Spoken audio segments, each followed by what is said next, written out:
Timing is everything when it comes to moving, but unfortunately 6 out of 10 people get it wrong. This is a mistake that ends up costing them hundreds, sometimes thousands of dollars. Now, if you're watching this and you're planning a move right now or just thinking about it in the future, this video could save you serious money and stress. We've helped thousands of people plan smarter, smoother moves. We've also studied real pricing data, tracked patterns across every season, and tested what actually works. Here's how you can pick the best time to move and avoid the expensive mistakes that catch most people off guard. Number 1, why timing your move matters more than you think. When it comes to moving, most people just go with whatever date fits their schedule. Maybe when their lease ends or when their new job starts. But timing controls how much you pay, how easy or hard the move day feels, and whether or not your stuff arrives in one piece. If you decide to move when everyone else is trying to move, like during the summer, weekends, or at the end of the month, you're going to pay a ton. If you book during the off-peak winters, you'll get more availability, more attention, and you'll likely lock in a better rate. When you time your move well, you're able to plan it properly. You're in control.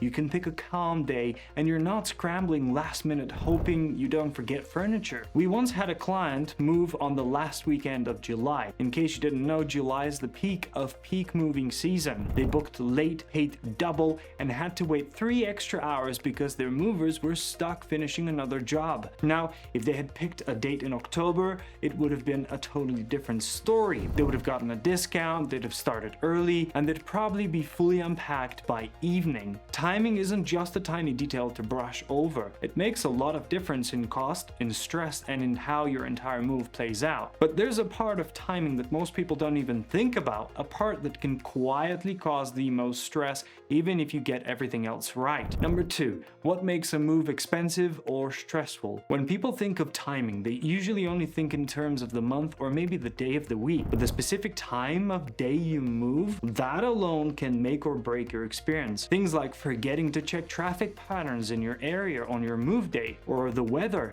or not knowing that your new apartment only lets movers use the elevator between 10 a.m. and 2 p.m. These are little things that quietly cause the biggest problems. Morning moves are usually smoother, crews are fresh, traffic's lighter, and there's less risk of delays from earlier jobs. But once you're heading into the afternoon, especially if your movers are coming off a long shift or running late from a previous job, things get messy fast. You also need to think about overtime. If your move drags past a certain hour, those rates can really jump, and if your building has restricted hours for elevator use or move-ins, you might find yourself with nowhere to unload, even though you're paying for every extra minute. When all these things start piling up, traffic delays, overtime fees, elevator issues, you're going to end up spending way more than you planned.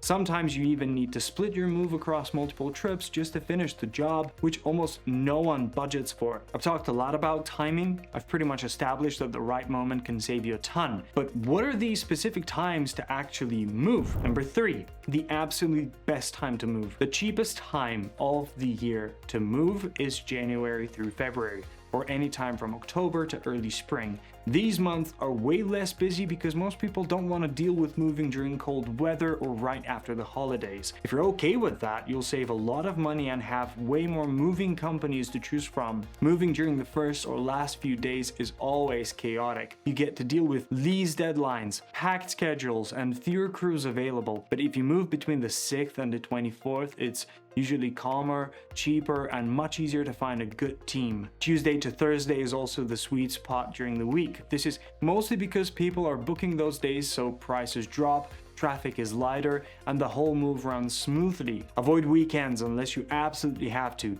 They cost more and everything is more rushed. Better timing means better service, better prices, and fewer problems. It's really that simple. Now that you know the best time of the year to move, check out our free moving cost calculator. It's a simple tool that makes planning your move even easier. You don't need to enter your email or any personal info, just plug in a few quick details and you'll get a clear breakdown of what your move could cost, plus some helpful tips to save even more. The link is in the description. It takes less than a minute, so feel free to pause this video, check it out, and then come right back. Alright, we've covered the best times to move. Let's talk about the times you really want to avoid moving. Number 4, the worst times to move. Moving at the right time can save you hundreds, but moving at the wrong time that can undo everything. The most expensive time to move is summer. I'm talking May through September. That's when demand is sky high. Kids are out of school, leases are turning over, and everyone's trying to move at once. Movers are booked out weeks in advance, prices shoot up, and flexibility disappears fast. End of month moves are another trap you really want to avoid. Even if it's not summer, the last few days of the month are always packed. Rent deadlines, lease changes, and people trying to squeeze in their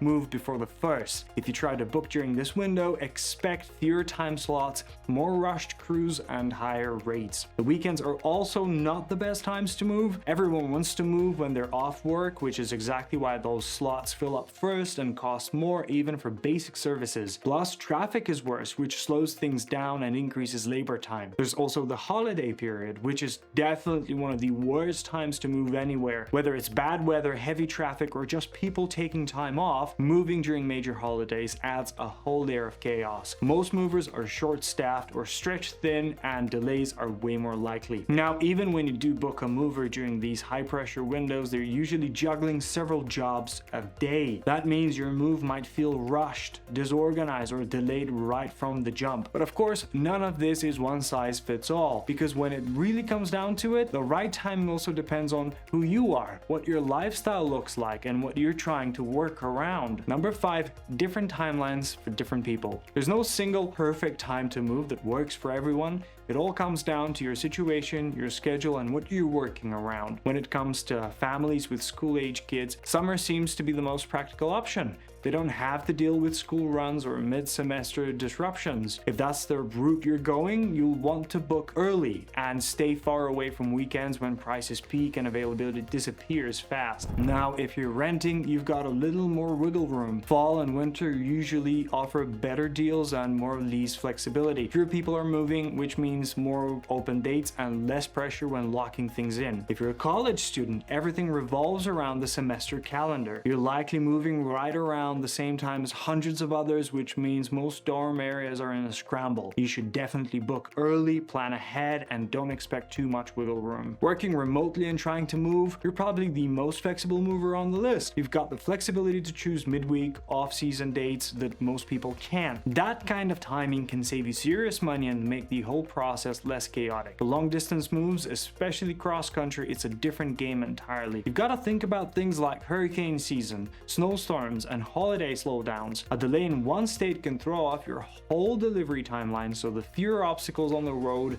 the better. Everyone's situation is different, but once you know how your timeline affects pricing and availability, it gets way easier to plan around it instead of being caught off guard. So yeah, your timing really depends on who you are and what you're working around. But once you figure that part out, there are still a few underrated tricks that can help you save even more, no matter when you're planning to move. Number 6, smart tricks to save even more. For starters, booking early, and I mean really early, can make a huge difference. We're talking 4 to 8 weeks ahead. Not only do you get better prices, but you also get the first pick of dates and crews. Another easy trick is to always ask about weekday or off-peak discounts. A lot of movers won't advertise them up front, but they exist. And if you're willing to move on a random Tuesday in the middle of the month, you could end up saving a chunk of cash. If you're using the same company for packing and moving, try to bundle those services. Movers are often more flexible with pricing when they're handling everything from start to finish. You'd be surprised how much wiggle room that creates. Also, don't spend a fortune on boxes. You can usually get them for free, grocery stores, friends who just moved, and local Facebook groups, and that adds up fast. Efficient packing also helps cut down on trips, which means less time, less labor, and fewer extra charges. If you want to get a clear idea of what your move should cost before you start calling around, you can use moveBuddha's free moving calculator. Just plug in a few details and you'll get a solid baseline to compare quotes. It's a simple way to avoid getting overcharged or stuck with made-up add-ons. Once you know what your move should cost, you're way less likely to get talked into inflated rates or random add-ons. Recap. I've broken down why timing matters way more than most people realize. I talked about the best times to move by season, day, and even specific time of the day. We also talked a little bit about the times you probably want to avoid, especially if you're not a fan of delays or surprise costs. Whether you've got kids, you're renting solo, working remote, or making making a big cross-country jump, there's a timing strategy that can make your move experience easier. Keep these in mind and you'll be moving smarter. Now, if you found this video helpful, you'll definitely want to watch this next one, which breaks down the 5 best moving companies in the US. Whether you're hiring help or just exploring your options, it will make the decision so much easier. It's linked in the description below. Don't forget to hit the subscribe button. And if you've got any questions about your upcoming move, drop them in the comments. I'll do my best to reply.